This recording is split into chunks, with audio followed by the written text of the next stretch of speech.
ጸሎት ምናምን ካልከኝ ለመቆም ሰይጣንም ይቆማል፣ አይቀመጥም፣ አያርፍም። ጾምም እንዳትል በልቶ አያውቅም። ስግደት ምናምን እንዳትል እሱ እንግዲህ አይደክመው። ብቸኛው ሰይጣን የሌለው ነገር ብዙ ገዳማት ልትሄድ አሁን አንዳንድ አርቲስቶች ምናምን እንደዚህ ዘፋኞች አታስተውልም? በቃ ተቀየሩ ምናምን ሲባል የአብዛኛው ግን ዘለቄታዊ ነው ሲነገሩ አንዳንድ ጊዜ ሰይጣን አጋንንትን እንዲተዉ ያዛቸዋል እንድትጸልይ። ለምሳሌ ድሮ በጣም እንቅልፍ ያስቸግር ነበር፣ የሆነ ጊዜ በጣም ጎብዛል። ሰይጣን በጣም ትሪኪ የሆነ ፍጥረት፣ በጣም አደገኛ ታውቃ። የ7000 ምናምን ዓመት ልምድ ያለው ነው። አንተን መሸወል አያቅተውም። ለሊት ልትነቃ ትችላለህ። ከዛ ረጃጅም መንፈሳዊ ስብከቶች ስታዳምጥ እንደድሮ አታዛጋም፣ እንቅልፍ አይመጣም። ቤተክርስቲያን ትሄዳለህ። ከዛስ መዝሙር ስትሰማ ታለቅሳለህ። እንደ እንባ ደግሞ የሚሸውር ነገር የለም እና ታለቅሳለህ። ልብ ይነካል። የምር እግዚአብሔር ቸርነቱ ትዝ ይልሃል።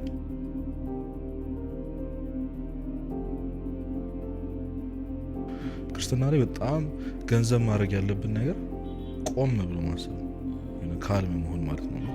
3 አካላት ናቸው እኛ ላይ ያሉት። እግዚአብሔር አለ፣ አንተ ራስ አለ፣ ከዛ ሰዎች አሉ፣ ከዛ ሰይጣን አለ ጭማሪ እንደሆነ ታስባለህ። እና ነገሮች ወይም ደግሞ አንተ ውስጥ እየመጡ ያሉት ነገሮች ይሄ ነገር ከማን ነው ማለት አለብህ።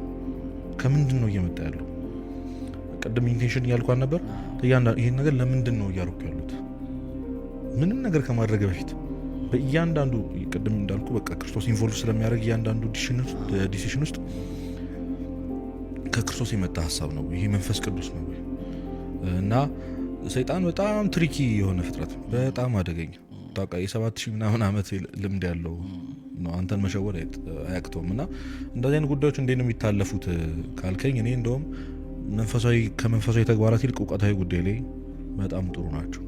አሁን የአቡነ ሽኖዳ መጽሐፍትን እንዲሁ በቃ ቤተክርስቲያን መጽሐፍትን የሚያነብሰው እውቀት መንፈሳዊ ህይወት ላይ በተለይ የተጻፉ ደግሞ መጽሐፍትን በደንብ የሚያነብሰው ክሊክ ያደርግለታል ከራሱ ጋር የሚያጋጨውን ሀሳብ እና ዝም ብሎ የሚነዳው ሰው ለምሳሌ አሁን ጸሎት ምን እንደሆነ ላይረዳ ይችላል።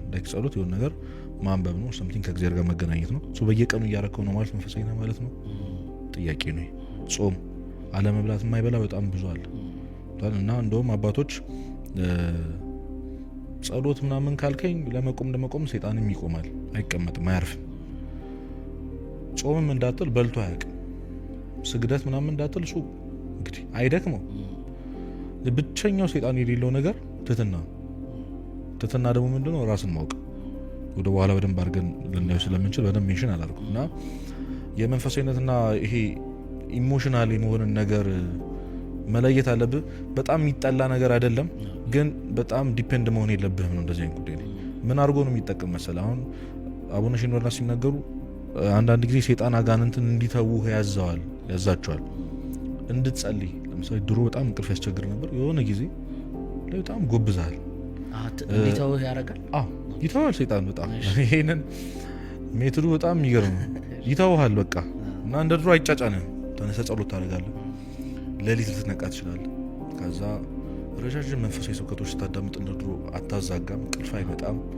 ቤተክርስቲያን ትሄዳለህ። ከዛስ መዝሙር ስትሰማ ታለቅሳለህ። እንደ እንባ ደግሞ የሚሸውር ነገር የለም እና ታለቅሳለህ። ልብ ይነካል። የምር እግዚአብሔር ቸርነቱ ትዝ ይልሃል። ጥሩ ነው፣ ግን ትቶ ነው አንዳንዴ ማወቅ ያለብህ ነገር እና ነገሮችም የሆነ ፊክስ ሲሆን ለምን ምናምን ማለት በጣም ጥሩ። ለምን ከዚህ ጠረጴዛና ከዚህ ህንፃ ላይ መውደቅ የትኛው እንደሚጎዳ ታውቃለህ።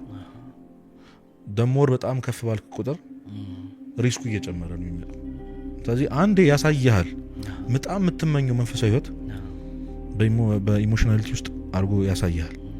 ብዙ ገዳማት ልትሄድ አሁን አንዳንድ አርቲስቶች ምናምን እንደዚህ ዘፋኞች አታስተውልም? በቃ ተቀየሩ ምናምን ሲባል የአብዛኛው ግን ዘለቄታዊ የሆነ ለውጥ አይደለም። ለምን መሰለህ? ሰምቲንግ ሀፕን አረገ ላይፋቸው ላይ ኦር ሰምቲንግ የአብዛኞቻችን ህይወት ነው። ይሄ አሁን ጀጅ እያደረኩኝ አይደለም፣ ግን ሰምቲንግ ሀፕን አረገ። ከዛ በቃ ወደ እግዚአብሔር እንደቀረብክ ይሰማሃል። ልብህ እንደተሰበረ፣ ዓለምን እንደጠላሃት ይሰማሃል። ግን ለተወሰነ ጊዜ ነው እና በጣም ከፍ ያደረገና ሰይጣን ይጥልሃል።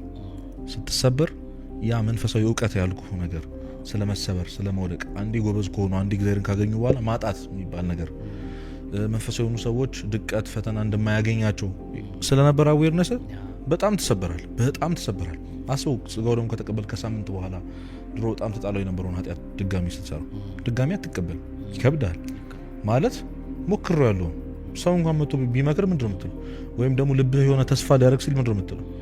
አይቼዋለሁ አድርጌው አውቃለሁ ጥጉ ይሄ ነው ነበርኩ አልሆነም ነው የሚልህ እና ድጋሚ ፓዙን ርዝመቱን ያሳያል። ተራራውን ከተራራ ጫፍ ላይ ብትወድቅ ተስፋ እንኳን የሚሰማ ቀና ብለህ ታየዋል። ሀስሉ ትዝ ይላል፣ ፔኑ ትዝ ይላል፣ ሰፈሪንግ በጣም ትዝ ይላል። ያቺ ጫፍ ላይ ለመድረስ ያረካት ትግል እና ሌላ ከፍታ እንዳለ እንዲታይ አያደርግም። ጥጉ ስጋው ደግሞ መቀበል፣ ንስሐ መግባት፣ ከዚህ የሆነ ጊዜ ገዳም መዞር። ከዛ ሌላ በጣም ሼም የሚያስይዘው ምን ታውቃለህ? ለሰዎች ለእግዚአብሔርን ምን ያህል እንደቀረብከው እንድታሳይ በጣም ይገፋፋህና ከወደክ በኋላ በራሱ ያስራሃል። ከዛ ይሄ ደግመህ እንዳትሞክረው ነው የሚያደርግ። ለምን ባለፈው አላየንሽም ወይ መባልን ትፈራዋለህ። ባለፈው አላየህም ወይ ሄደ ነበረ ምናምን እንዳትባል የሚባለውን ፍርሃት ደግሞ ውስጥ ይፈጥራል። እና ኮንሽስ መሆን አንድን ነገር ስታደርግ ለምን ምንድን ነው ማለት ትልቅ ነገር ነው። እና የምርም መንፈሳዊ ህይወት እንግዲህ ዊነር ቸርች አለች። ከዛ ደግሞ እዚህ ሀስል እያደረገች ያለች ቸርች አለች። ቤተክርስቲያን እዚህ ገና ፈተና ላይ ናት፣ ትግል ላይ ናት። ዊነሮቹ ከሞት በኋላ ያሉት ቅዱሳን ሰማዕታት ናቸው። አሁን በቃ መንግስተ ሰማያትን የገቡ ሰዎች ናቸው። እዛ መውደቅ የለም። ሁልጊዜ ቅድስና ነው፣ ሁልጊዜ እግዚአብሔር ማመስገን ነው። ያ እንዳልሆነ ማወቅ አለብህ። ቅድም እንዳልኩ ቤተክርስቲያን የሆነ ነጭ ርግብ ምናምን የሞላባት ሰላም የሆነች ቦታ አይደለች። መንፈሳዊ ህይወት በጣም ሰፈሪንግ ያለው ህይወት ነው። በጣም ፔን ያለው ህይወት ነው። እና ፔኑ የሚያድን ህመሙ የሚያድን ሰፈር ባረክ ቁጥር ወደ እግዚአብሔር እንድቀርብ የሚያደርግ ነው። እና ስለዛ ህመም አዌርነስ ከሌለ ተሰባሪ የሆነ ነው የምንቀረው። እና ሰው ወደ እግዚአብሔር በጣም በቀረበ ቁጥር መቅረብ ብቻ ከዛ መንፈሳዊ ተግባራት የቱርፋት የሚባሉት አገልግሎቶችን ማድረጉ ወደ እግዚአብሔር የቀረበ እንዲመስለው ያደርገዋል። ከረንት በጣም እያሰብኩበት የነበረው ነገር ሰይጣን ስለ ንስሐ ማሰብ እስካልጀመርክ ድረስ አጠገብ ድርሽ አይልም። በይዞ አሁን ገዳም የሚዞሩ ሰዎች አጠገብ ቀን ሙሉ ጸሎት የሚያደርጉ 20 ምናምን ዓመት ጸበል የቆዩ ምናምን ሰዎች ቅዳሴ ያስቀድሱ አያውቁም።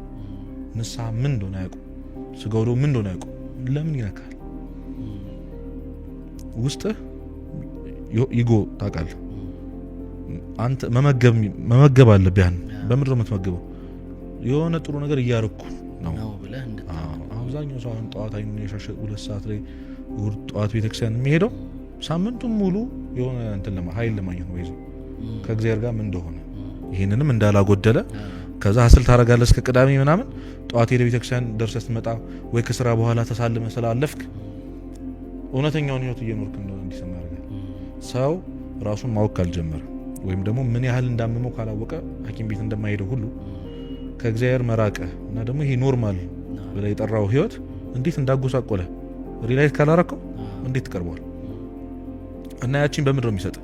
አሁን ለምሳሌ እንዲህ ድረግ አዲክሽን ላይ ምናምን ያሉ ሰዎች በምድር መታዩ ትንሽ ጉልበት ስለሚሰጣቸው ትንሽ እና አታስተውሎ ምን እያደረገህ ነው ስትተው ነው የምታውቀው አይደል?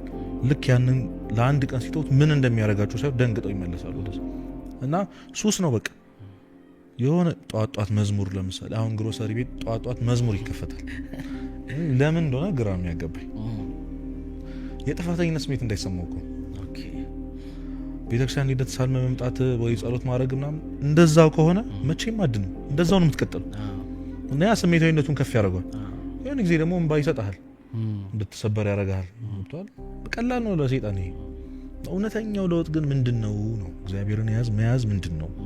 እውነተኛው መንፈሳዊነት ምንድነው? ተጽፏል። በጣም ብዙ መጽሐፍት አሉ እኛ ቤተክርስቲያን ውስጥ። ዲግ እናድርግ እስኪ የሆነ ገብቷል። ጸሎት አሁን የምናውቀው የሆነ ኤክስተርናል የሆነ ነገር ውስጡ በጣም ብዙ ነገር አለ። ከልብ መጸለይ ምናምን በጣም ብዙ ዲቴይሎች አሉት። ጸሎት፣ ጾም በጣም ብዙ አይነት ጾም አለ። እግዚአብሔር የማይቀበለው ጾም አለ። እግዚአብሔር የማይቀበለው ጸሎት አለ። እግዚአብሔር የማይቀበለው ማስቀደስ አለ። እግዚአብሔር የማይቀበለው እንባ አለ። በምንድን ነው የምትለየው? አሁን እያደረግከው ያለው ነገር እግዚአብሔር እየተቀበለና እንዳልሆነ በምንድን ነው የምትለየው? ሶ you have to be conscious። በጣም ኮንሽስ ለመሆን እውቀት ያስፈልጋል። የምትለካበት ነገር ያስፈልጋል። አንድን ሀሳብ አንድን ነገር የሆነ ስራ ኦፈር ሲመጣል ይሄንን ነገር ያንተ መለኪያው ምንድን ነው? የአብዛኛው ሰው ደሞዝ ነው አይደል? እውነተኛ መንፈሳዊ ሰው ግን እግዚአብሔር ይወደዋል አይወደውም? እግዚአብሔር የሚወደው ምንድነው ካልገኝ ሰው ነው፣ ቅድም እንዳልኩ። ስለዚህ እነዚህ ሶስቱ ነገሮች ይመጣሉ፣ እግዚአብሔር፣ ሰውና አንተ። ስለዚህ ብዙ ቦታ ተናግሬያለሁ እንደው ለዚህ ኦዲየንስ ለማቅረብ ያክል ትራያንግል ነው እና ጫፍ ትራያንግሉ ጫፍ ላይ እግዚአብሔር አለ፣ በዚህ በኩል ሰው አለ፣ በዚህ በኩል ደግሞ አንተ እና እግዚአብሔር እንዲያደርግልህ የምትፈልገውን ነገር ክሎክዋይዝ ነው የሚመጣው ወይ አንቲ ክሎክዋይዝ አላውቅም ብቻ እግዚአብሔር እንዲያደርግልህ የምትፈልገው ነገር አንተ ለሰው ማድረግ አለ። እግዚአብሔር ነው ለሱ እንዳደረግከው ቆጥሮሉ ለአንተ የሚያደርግልህ ማለት እና ያንንም ይረዳ ሰው ፍቅር ስለሆነ እግዚአብሔር ከሰው በላይ የሚያስበልጠው ነገር ስለሌለ ሰዎች እግዚአብሔርን በሰዎች በኩል ለማግኘት ትጥራለህ። ስለዚህ የምሰራው ስራ ሰውን እየጠቀመ ነው ወይ ሰውን እግዚአብሔር እንዲያውቅ የሚያደርግ ነው ወይ ተስፋ የሚሰጥ ነገር ነው ወይ ሰውን ፈገግታ የሚመልስ ነው ወይ የሚለው ጉዳይ ቫልዩ በጣም ህይወት ላይ ሚዛን ይደፋል ማለት ነው። ሶ እያንዳንዷን ነገር የምትለካበት መንገድ ምን ይሆናል? ስሜታዊነት ነው። ኮንሽስ ነህ፣ እውቀት አለ፣ የሆነ የተጻፈ ነገር አለ። ፍቅር እግዚአብሔር ፍቅር ነው የሚባል ነገር አለ። ስለዚህ የህግ ሁሉ ፍጻሜ ፍቅር ነው። ባልንጀራ እንደ ራስህ አድርገህ ውደድ። ሰውን ይቅር ካላልከው እኔ ደግሞ ይቅር አልልህም ያለ እግዚአብሔር ይሄ እውቀት ነው። ባይዞ ካላነበብከው የት ታገኘዋል? ካልተማርከው በምን ታውቋል? እግዚአብሔር ነገሮችን የሚመለከትበትን መንገድ በምን ነው የምታውቀው? በምን ሚዛን ነው የሚመዝነው? መጽሐፍ ቅዱስ የሚባል ነገር አለ። እያንዳንዱ ፍቃዱን የገለጠበት የውጭ ሀገር እድል መጥቶልህ ልሂድ አልሂድ የምትለው አንተ ምንድነው መለኪያ? ቤተክርስቲያን አለ ምናምን የሚል ሰው እኮ የለም። እዛሁን እንዴት ነው ንስሐ ገብቼ የሚቆርበው እዚህ ሀገር ገብቷል? ስንት ቤተክርስቲያን አለ አቅራቢያ ያለ ምናምን የሚል ያለ ሰው ይመስላል። እንደዚህ አይነት ድል ሲመጣል ለዛውም እዚህ ሀገር ሆነ እንደዚህ አይነት ነገር ይሄ ልብ ውስጥ ከሚሰማ መደንገጥና መዝለል ምናምን ውጪ እዚች ጋር የምታስባት ሀሳብ አለች።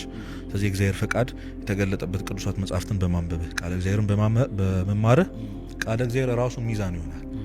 ስለዚህ በእያንዳንዱ ህይወት ላይ የምታደርጋቸውን መንፈሳዊ ተግባራት ሆን ይችላል እያንዳንዱ ተግባራት በቃለ እግዚአብሔር ልክነት በክርስቶስ ልክነት ስትመዝነው መንፈሳዊነት ይባላል። ያ የምታደርገው ነገር ወይም ደግሞ ህይወት ላይ ድንገት የመጣው ነገር እንዲሰማ ባረገው ስሜት ጀጅ የምታደርገው እኮ ደግሞ ስሜታዊ ነው ይሆናል።